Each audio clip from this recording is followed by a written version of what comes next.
Hey everyone, and welcome to Already Cancelled. I am Peter, that is Connor. We are going to talk about Twin Peaks Season 1, Episode 4. It's called Rest in Pain. Full spoilers for the episode as always. This was, it was kind of like after the heavy bombshell of last week's weirdness. This one was more normal and Yeah, felt a bit more subdued. Not in a bad way, but just relaxed almost. bit more relaxed. I think it says it all when the end of the episode. It didn't really feel like there was a big ending, but it was like, oh, and then it cuts to credits. It was just kind of the end of a scene, and oh, credits. Yeah, Yeah, if there was a criticism, it'll be that the ending wasn't exactly that exciting. But the two main things that happened in this episode, I think you'd agree. One, Laura's funeral, yep. which had some confrontation, Bobby and James. After Bobby, which I actually think Bobby was interested in this scene, because Bobby gets annoyed at all this kind of the hypocrisy of the townsfolk, Yeah. and says, we all knew in one way or another she was in trouble, and we killed her because we didn't reach out, we didn't try and help. Which, coming for him, is a big deal, because he is kind of the main one to blame there. Yeah, he's one of the worst. Yeah. So, I actually thought that scene had some poignancy. And that gets a confrontation between him and James going, everyone's holding each of them back. And then it turns wonderfully wacky as Laura's father throws himself onto the coffin, and then the contraption that lowers it up and down, lowers it into the grave, starts to malfunction because he's on top of it, and it keeps going up and down, which is... I mean, I know we just said this was normal, but by comparison it is, but it's still a bit odd. Well, it's odd in these smaller, quirkier things as opposed to... Yeah, there's no big, oh, this is really out there. Yeah, dreams, possible people from other dimensions and universes and whatnot. But that was really funny. It was really almost sexual in nature, in a really weird way, because it was going up and down, which I thought was just a nice little sort of, they screwed her in life and now they're screwing her in death. Yeah. Oh, dear. I especially liked his wife going like, don't ruin this, when he's already on top of the coffin. Like, I know. I'm pretty sure it's already ruined, love. Hate to break it to you. Oh dear. And the best part of though is it cuts to the diner and Shelley's doing a little like reenactment with the napkin holder. She's like, and then he's on top and it's going like, and she's going up and down behind the counter to show what it looked like. So good. It was fun. So speaking of the diner, I actually this leads us on to the other big thing of the episode was the Sheriff Truman and Hawk and Big Ed, and then later James turns out to be one of them as well. He reveals to Cooper this secret organisation. Yeah, it's a secret society. The Bookhouse Boys. Mm. Who are... I'm trying to wrap my how to describe this group. They're there because they acknowledge that along with all the perks of being a small town and being different from everyone else, there's also a darkness there. So they have to sort of police it on top of the regular policing. Yeah, and they acknowledge that Twin Peaks is a bit weird. To be fair, it is. It is, it was almost to a point where no one seemed to acknowledge it. It was just like, oh no, this is just weird. This is every day here. Yeah. And I mean, to an extent it is, but at least they know it's out of the ordinary. And obviously, I think the inciting incident that lets them bring him into this is that earlier on, Albert, who showed up in the last episode, who wanted to do extra autopsy work in the body, and he refuses to let Laura's body go for the funeral. Cooper comes in and kind of sides with the townsfolk and says, no, you've got a couple of hours, but then she's going to the funeral. No questions. It's happening. And he kind of sticks up for them, and that is kind of why they trust him enough to bring him in this. And we learn that James is involved in this, and so on. Yeah, I was going to say that, and the fact that they know he's open to weirdness, so he's not just going to dismiss them entirely. Well, they've been going along with his bollocks, I've seen stuff in dreams. Exactly. Which we should talk about the opening scene, actually, when we get the... Because obviously the last episode ended with the dream, and then he phoned the sheriff and was like, come in the morning, I know who killed Laura. Which, did he kill? No, he didn't.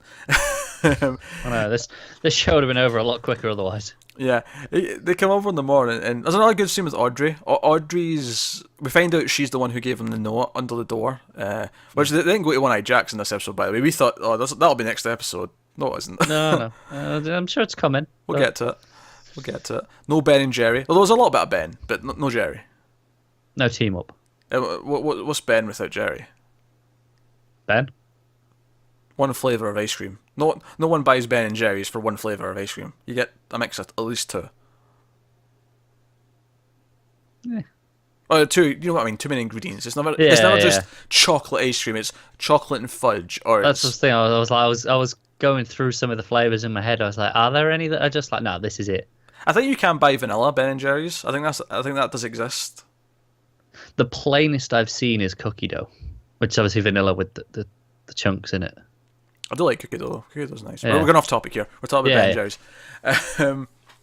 And she's and Cooper's like analysing the handwriting because he checks it. He's like, yes, there's a hint of lust here, and he talks about better be careful. And it's almost like he's going along with the flirtation, and I'm like, she's in high school still, dude. You're an FBI agent. Like, come on. Yeah. But yeah, so the sheriff and Lucy show up to breakfast, and he's like, right, I had this dream, and he goes through some of it. Now he brings up because the sheriff does what you did to me last week. He's like, so Mike and Bobby. When he mentions that I'm making a Bob, he's like, no, different making Bob. But I don't know if that's just him misinterpreting it, because he's not going to jump to alternate universes and futures. Well, that's what I was like as well. It's like, I mean, maybe it is just, no, it is a different one, it's coincidence. But that feels like a big coincidence. Yeah. It kind of gives some more details about things that we didn't really see. Yeah.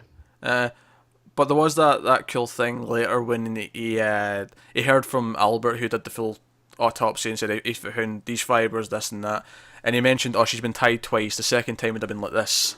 And it tied into the line chat in the dream about the arms bending back. Yeah. So, there's little seeds like that are fun stuff. Albert's a wonderful asshole still. He tries to get Sheriff Truman in trouble for the most obvious and slowest punch I have ever seen. Like, he pulls his arm back, and he's like, the whole time he's just like, yeah, I'm coming in. I'm gonna do it. I'm gonna do it. I swear. It's coming. Punch. That was how it went. I was exaggerating a bit, but it was clearly a bit slow, and he could have moved out of the way if he wanted to. Yeah, nitpick. But so and Hawk's looking for the one-armed man. No traces. And it just kind of brings up all the points that we kind of brought up from the dream as well last week. Yeah. On the last episode. So so he's introduced to this club, which, by the way, another funny moment of Sheriff Truman bets Big Ed that we don't actually know what the bet is at first. We just see them bet. He's like, nah, you'll figure it out. He's like, nah, he's not going to know. And he's like, oh, okay, I'll bet you the bill for what we're having here, because they're in the diner. And Cooper comes in. He's like, okay, how about we get you a slice of pie, Cooper? And he's like, yeah, that'll be fine. And Norma comes up to serve them, and he looks at her, looks at Ed, and goes, so how long have you been in love with Norma? So good. It is good. Speaking of Ed, actually, his wife, they had a really awkward scene. Yeah. So apparently they had sex for the first time in a while the night before. Mm-hmm. And she's enthused about it.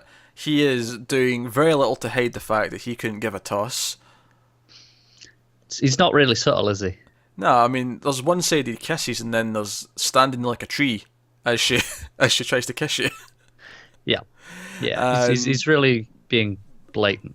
Yeah. But yeah, all builds up to the funeral. There's a lot of scenes with different characters before the funeral, actually. Bobby has a scene with his dad, again, and his dad very militaristic as always, and tries to talk to him about stuff, and it goes the same way that all their scenes have went so far.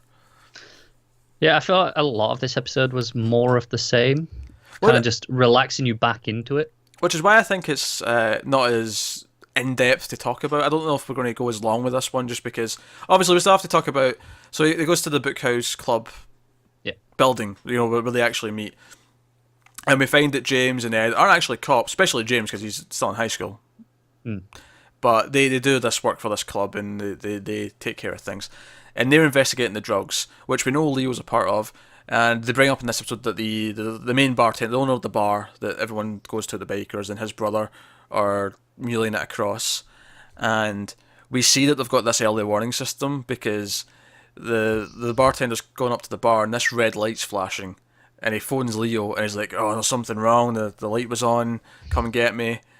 And we see that Shelley has bought a gun for protection, because of course Leo's still a dick to her. I was just thinking, like, it's a very organised system that they've got there. It's very smart, actually. It is. And I'm wondering, is it just that they are drug runners, or is there something else? Are they a counter society? Maybe they are. I'm going all in on this. Yeah, which actually brings me back to another scene. Cooper and the sheriff go and meet with Leo and try to question him, and he's as much of a dick as humanly possible to them too. Yeah, but when Shelley puts the gun away, we see that she's still got the bloody shirt. She's got them in a hiding spot. So pieces are in play for later. Pieces are in play. Yeah. It's doing a really good job of just reminding you of, oh no, this is coming. We haven't forgotten. It will be relevant, but don't worry about it for now. Yeah, that's kind of what's happening. There's just all these little details being set up and reminded. Because it's funny how we barely had any scenes with Donna. I think the only time we see Donna in this episode is at the funeral, and I feel like she's been pretty consistently like a main character up until this point. Yeah. So obviously it's rotating through various characters, and we're not always seeing everyone at once, like the first couple. Yeah. Which is fine. That's a good way of doing it. We also see that Catherine is eavesdropping on Jocelyn and the sheriff when she's talking, and she's worried that maybe her husband wasn't. He was killed of a murder, not natural causes like it was suspected. Yeah. And she fears that she might be next. And the sheriff is like, "No, you're under my protection. As long as I'm here, nothing will happen to you." So on, so forth. Yeah. So. And she's doing something dodgy with the books. She's keeping 2 sets of books for the mill. Up to no good, I suspect. I mean, why else would you have 2 sets of books? Of course.